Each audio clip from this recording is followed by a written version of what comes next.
The male client is diagnosed with Guillain-Barré syndrome and is in the intensive care unit on a ventilator. So in this question, we don't have a lot of information about our client.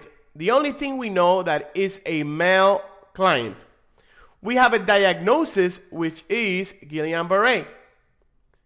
And the patient is in the intensive care unit on a ventilator.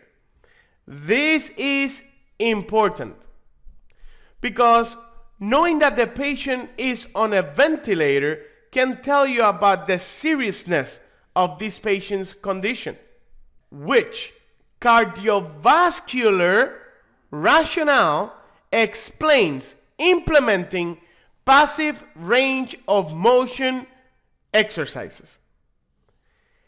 Cardiovascular rationale.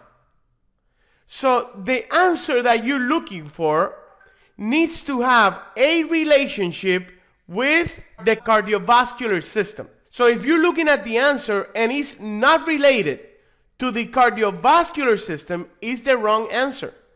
The mistake that students make in this question here is that they automatically go and think about passive range of motion exercise. And yes, that is an important factor of the question, but the answer that we're looking for, the rationale, has to do with the cardiovascular system. So let's review answer number one. Passive range of motion exercises will prevent contractions from developing.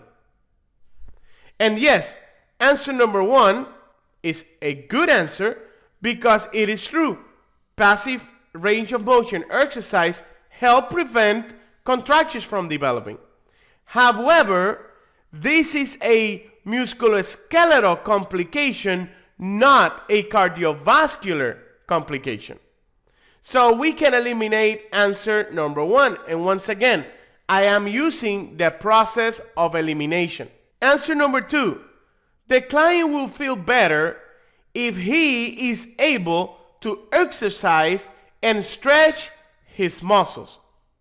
Well, let's think about this one here. The patient is on a ventilator. What this means is that, in Guillain-Barré, we have ascending paralysis. So if a patient is on a ventilator, the ascending paralysis reach the respiratory muscles.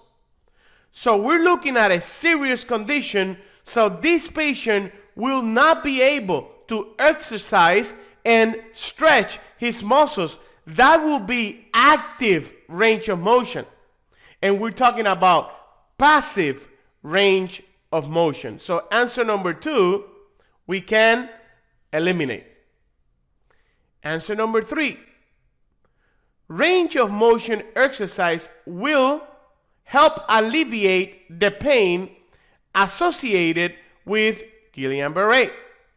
Well, answer number three, we can eliminate for two reasons.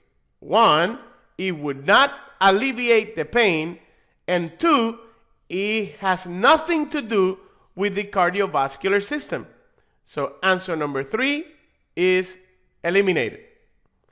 Answer number four, passive range of motion help to prevent DVTs, deep vein thrombosis, by movement of the blood through the veins. So, are we talking about the cardiovascular system? Is number four a cardiovascular rationale of why we will be implementing passive range of motion? The answer is yes.